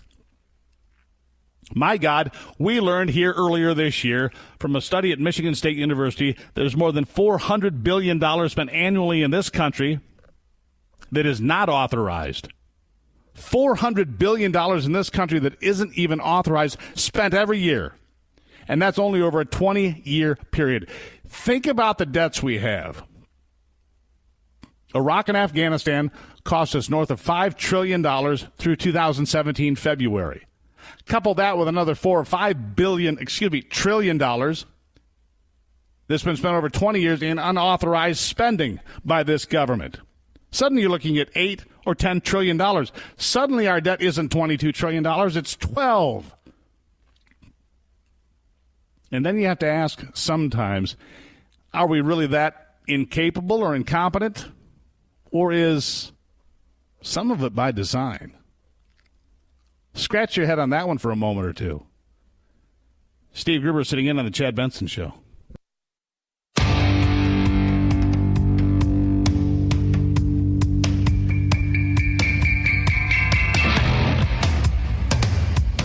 Irreverence? Yeah. So what? It's the Chad Benson Show. Steve Gruber here sitting in for Chad Benson and continuing with our conversation. Maybe what we've lost in America is pride. Maybe the biggest challenge we face going forward is taking pride in who we are as a nation and who we are as a people. I mean, if you turn on the TV or you go to the movies or you listen to certain things, you're fed a steady diet of America's this bad place. Racist and sexist and xenophobic, and there's income inequality and misogynist, and America is something you should apologize for and be ashamed of. Now, that's a message from one activist group after another these days, and if you believe that is regurgitated in print or on television or on the radio, America is an unfair place that's been built on the backs of millions of exploited people that frankly have been screwed at every turn. After a while of getting these negative messages pounded down their throats day after day, it appears some of us may have just surrendered to the onslaught of darkness. Others just accept what they're told on the internet and social media, and they mindlessly repeat these same ugly talking points and themes in the echo chamber of that anti-American garbage. Activists take aim at anyone that appears to have anything and do anything more than they do. Everybody's a victim, it seems. The problem is, it's just not true. The reason I'm focused on the idea that many of us have lost our pride is just driving around lately. Driven around Florida, Michigan, Ohio, Iowa, driven all over this country, Ivy and I have. And what has struck me recently is the overwhelming amount of garbage, filth, that I see. Garbage along the roads in my home state of Michigan turns my stomach. At one point, there was so much garbage, I wondered if I was actually in Ohio. Take that in the spirit intended, of course. I mean, come on, people. This is disturbing. It's unacceptable. We're living in a pigsty, and that's not okay. Where's our pride? Why are the roadsides all over this country in so many different places covered with plastic, pop bottles, beer bottles, whiskey bottles, grocery bags, car parts, fast food wrappers of every description? Roadkill, tires, cans, junk bicycles, tin cans, beer cans, trash cans. Can we do something about this? I believe we can. When did everyone decide they would no longer clean up after themselves? I remember the old saying, your mom's not here to pick up after yourself, you need to do it yourself. Trust me. My mom would drop the dime on you pigs. It's time to show some pride. Take back our streets. Listen to me. Don't walk down the street or drive by in the car anymore as the piles of trash flutter in the wind. Organize your community. Do something about it. Clean up. Have some pride in the country, because the more places we take pride in, we instill pride in our young people, our children, our grandchildren. They see what we're doing here, and if they drive down the street and they see trash cans and beer cans, that's it. What message does that send? That it's okay for them to do it? How do we tell our kids about the greatness and the exceptionalism of America when they ride by the school bus looking at landfills gone wild? I'm just disappointed at the way we're leaving things for everyone else to clean up. It's your job. Leave it better than you found it. I think this attitude is extending to our government as well. I mean, these people in Washington are closing in on a budget that will fail to fulfill their promises. Lots and lots of promises to the voters, by the way. And that'll just be another giant mess left behind as they kick the can down the road, another mess to clean up. Now, they will say anything to get elected. You know that. Of course they will. They'll make promises they know they'll never keep, or frankly just don't care if they'll keep them or not. And just like the garbage all over the roads and playgrounds and parks, they will just leave it for everyone else to pick up after them. We need to do better, my friends, and we can do better. So as I look at 2019 and I look to turn the page, I ask you to join me to make an effort to make America that shining city on the hill again. You have the opportunity to do this. If you're in a neighborhood in Virginia or a back road in Michigan, man, you can make a difference. Make sure your kid knows you don't litter. And if you go out to the park and you see some trash on the ground, reach over, pick it up, put it in the trash can. This is America. This is America. Have some pride, would you? And the answer is yes, we will. Steve Gruber sitting in on the Chad Benson program. We'll be right back. The Chad Benson Show.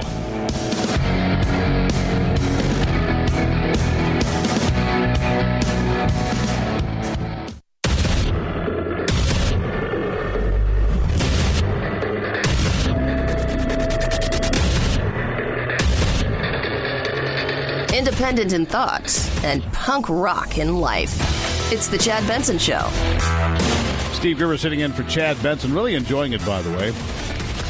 Be back in a couple of days as well, but really appreciate the support from the listeners and everybody joining us here. And I want to look at a conversation here that we have an awful lot, but I want to take a little bit of a different tack. There are more than 300 million guns in America. Think about that for just a moment. 300 million guns. And that's just a guess, of course. There could be more. In fact, there could be a lot more today than there have ever been because more citizens have gone out and bought them, especially during the Obama administration. Simply put, America is an armed camp. So when I hear people shoot down the idea of protecting schools with police officers, armed guards, or volunteers with concealed carry permits because they claim we don't want our kids going to school in armed camps, you have to ask yourself, why would they have such a strange view of security? These comments have been all over the left and all over the left-leaning news platforms, especially when you have a shooting like we did back at Parkland, Florida in February. It's a position without merit or common sense. It's also worth noting that many of us, plus the National Rifle Association and some brave politicians, have been suggesting such measures for many years, but routinely, well, we get savaged by the anti-gun left and summarily dismissed as too radical or out of touch with ordinary Americans. And I say, what ordinary Americans? Not my neighbors. The left is wrong on both fronts. In fact, they are so far off the mark, you'd have to wonder what their motive really is in debating school shootings. One would have to wonder if outright confiscation is all they really want or would accept. You'd also have to ask why they are perfectly okay with cops and guns in inner-city schools, but not in the suburbs. You see, it seems our elitist friends may be tipping their hands about what they really want. Let me explain. Cities like Detroit, Chicago, Baltimore, Los Angeles, all of those places have all had armed guards, metal detectors, and tight security for decades. It's very important to note that not one of these schools, not one, located in America's most violent cities, has ever experienced a mass shooting like the recent attacks in Florida or those in Newtown, Columbine, Pearl, Mississippi, or elsewhere. The bottom line is that schools protected by professional police officers have never been the target of a school shooter bent on destroying lives. Of all the schools that have implemented comprehensive professional security strategies, believe it or not, Detroit Detroit might be the best of all. Now, that may surprise you, but Detroit, which is often listed among the most dangerous cities in America and the world, it's a place where school kids can go to class with little concern about violence affecting them while they're in school, while they're learning. Why? Let's start with the fact that many years ago, the Detroit Public Schools created something all new, its own full-service police department. The force has patrol officers, detectives, campus officers, and canine units.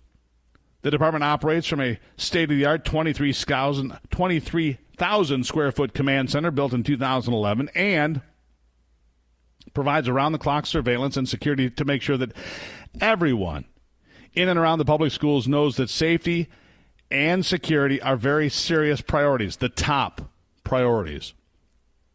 According to the Detroit Public Schools website, the department has nearly 80 officers full-time on patrol around the clock, plus more than 40 officers that are assigned directly to schools throughout the district. In addition to those full-time officers, DPS contracts with a private company to provide additional security to every school in the district. Are you getting it? I mean, this is the way it works. According to their website, the Detroit Public Schools are also on the cutting edge of technology when it comes to making sure all students are safe. All students are safe while they attend classes.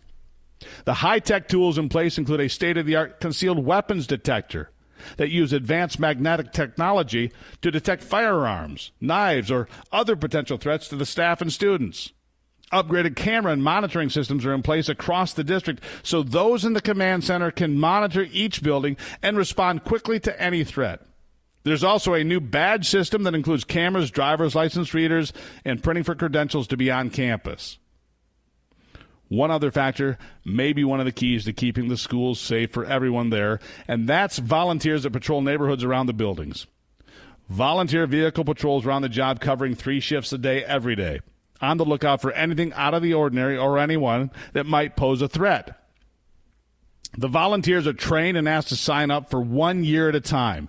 Now, this is an ideal way to get community members involved for the sake of everyone concerned and making sure our kids are learning good lessons and not fearing for their own well-being. All of this effort and all of this technology comes at a cost, sure, but Detroit's public schools have not had to pay an infinitely higher price, and that being the agony following a school shooting like the ones we've witnessed way too often in this nation. In other districts across the nation where discrimination and administrators have invested heavily in security, many at the mercy of loud vocal critics of such policies, they too have avoided the kind of wanton slaughter of Newtown or Parkland. Let me give you some more examples. According to the Huffington Post, New York City puts more than 200 officers in the schools every day, plus another 5,000 school safety agents. Los Angeles has more than 400 police officers patrolling the schools, plus nearly another 150 school safety officers. Chicago, 1,500 officers and agents providing school security for the kids there. Miami puts nearly 2,000 officers and guards in its schools. In fact, the same is true all over America, from Houston to Hawaii. Police officers and armed guards are on the job every day protecting schools from this kind of heinous attack. An additional benefit, by the way, is these officers can also curb the sale of illegal drugs, like the opioids that are rampant on the streets, and provide a positive role model for students in the schools and become an active and engaged member of the community. You would think that these are all things we could agree on across the country. Sadly, of course, they're not. Detractors say it will turn our schools into, quote, armed camps. Others say there just aren't enough officers to go around, and even if there were, the cost would be far too high. I dare you to try any of these excuses on the families and friends of those lost in school shootings. Try to tell them it wasn't worth the price. For the record, not one of those districts listed here has been the target of a mass school shooting. Not one. That should give you a clear indication that even on the local level, peace through strength is a powerful, undeniable truth. Conversely, gun-free zones are open to anyone mindful of creating a mindless bloodbath until someone can show up to stop them. Again, let's be clear. America is an armed camp. And our love affair with guns will not end anytime soon. Nor will the Constitution omit the Second Amendment in my lifetime. So we need to focus on what will in fact work. Skip the political rhetoric we are inundated with every time we face a tragedy of this sort of a magnitude. For smaller districts, however, the cost could be an honest obstacle. Okay. If that's the case, then I suggest volunteers from the faculty and staff that are comfortable with carrying concealed weapons should be allowed to do so. Don't force anybody to do it. Those that are willing to tackle that responsibility could undergo much more in-depth background checks, be required to pass state and local mandated training courses before they begin. We can appease people to make sure our schools are hardened targets and that we're protecting our kids. I'm sure those that will use the trite retort of, what we don't need is more guns in school, will also attack this common sense idea. They will rely on the simplistic and totally inaccurate suggestion that somehow police and teachers carrying weapons will make them afraid of school. Nothing could be further from the truth. It's time that we once again taught kids that police are the good guys. But only because it's the truth for the most part. Kids are not afraid when they have to go through security at the airport. They're not afraid to see a police officer on patrol. No, I mean, they're not. But of course not. But the left will try to use this red herring anyway. Kids are usually not frightened when they see a police car, and therefore seeing officers in the halls of a school would be no different. When kids are searched on their way into Disney World, I've never seen them freak out because they're afraid they're being searched by a guard.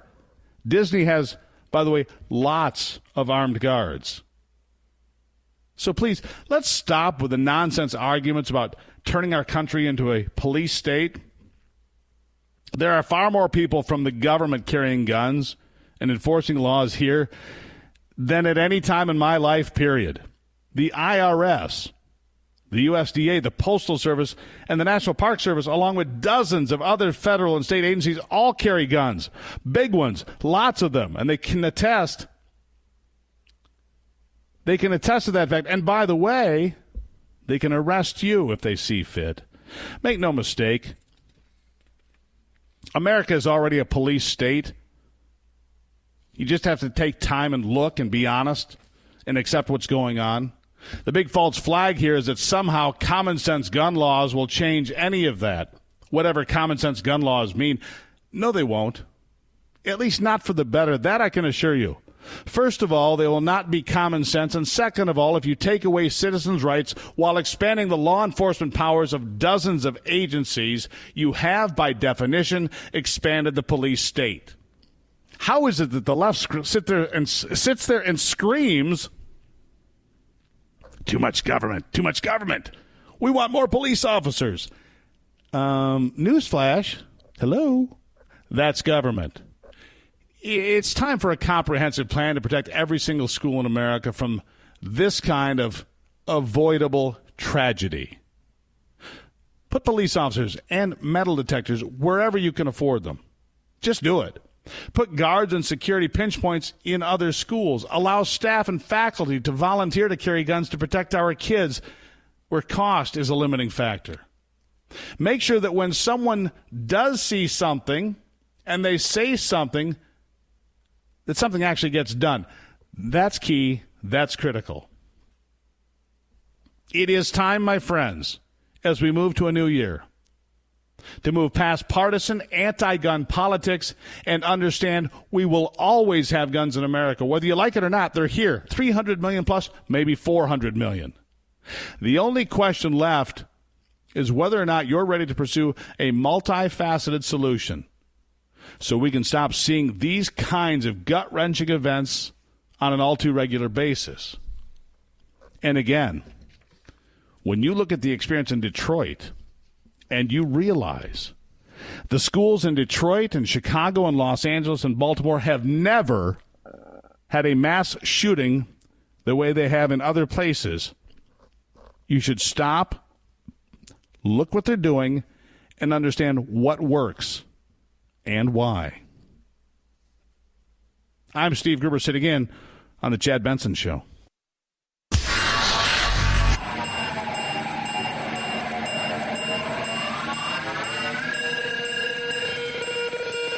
Set Chad straight.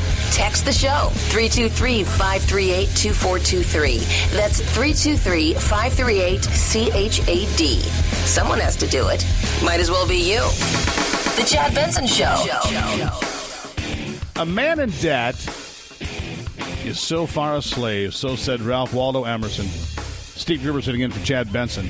I posit that notion, and I posit that a nation in debt creates a nation of slaves, willing or not, and the knock on the door is coming. Debt is like the Grim Reaper, and at some point, you get to pay up. Death and taxes, baby, it's coming. The way the United States Congress is conducting itself, you'd conclude they must all be drunk and stupid and have lost their collective minds. And don't expect that to change anytime soon. 2019, do you expect it to be better?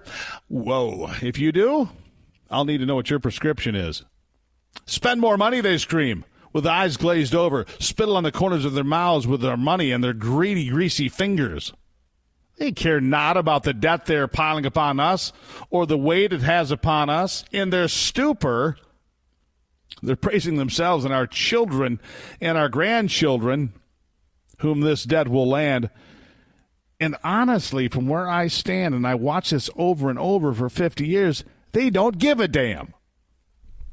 They're all to blame except for a select few, Republicans and Democrats alike, embracing ever higher spending, which will come from even more borrowing. And for what? For what? When you realize you have too much debt, you must also accept that you have too much spending. And you've bought too much of something else. Republicans will scream they're keeping America safe by beefing up defense. Democrats will crow about how they're looking out for the people by pushing up spending on social programs. The overstuffed government will only add to its obscene girth. The notion of controlling spending and getting a balanced budget means absolutely nothing to these fools most days. It seems they only care about getting reelected. You might have noticed that. And, of course, the money, your money, that they blow on everything along the way that they think, well, they think they deserve. Well, it's your money. Don't you often wonder when you look at these fools? This is the question I have for them. Hey, how much of my paycheck do you actually think you're entitled to? So what have they done? Well, the United States Senate struck a deal earlier this year to put a 2-year spending plan in place. It strips out all of the sequestration caps put in 2011 to control how much money we blow. And it allows for massive increases in defense and domestic spending. America's flat broke, of course, and getting worse. And we don't have 1 red cent to pay for these things. And we'll be borrowing at a rate that has never been seen before. That's how we ended up here in America just a few months ago. And then we watched Republican Senate Majority Leader Mitch McConnell take a victory lap at the expense of the American taxpayers. I am pleased to announce that our bipartisan, bicameral negotiations on defense spending and other priorities have yielded a significant agreement. The Democrats equally as gleeful. Minority Leader Lucky Chucky Schumer declaring, we have reached a budget deal that neither side loves, but both sides can be proud of. Proud of what, you fools? It's been in place for a few weeks now.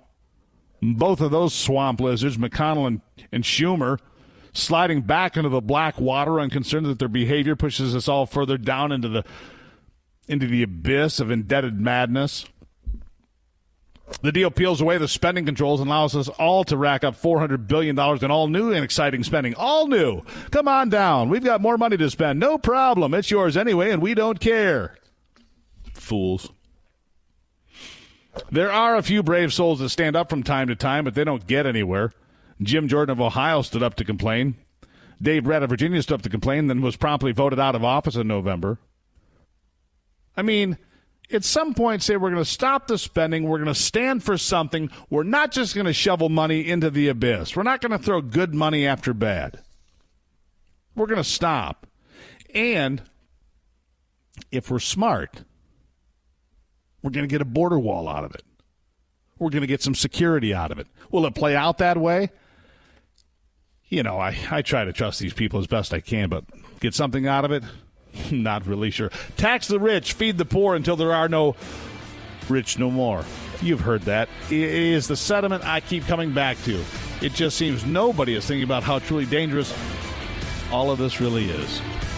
It's been a pleasure sitting in today. It's been a pleasure sitting in on the Chad Benson Show. Glad to have you here. My name is Steve Gruber.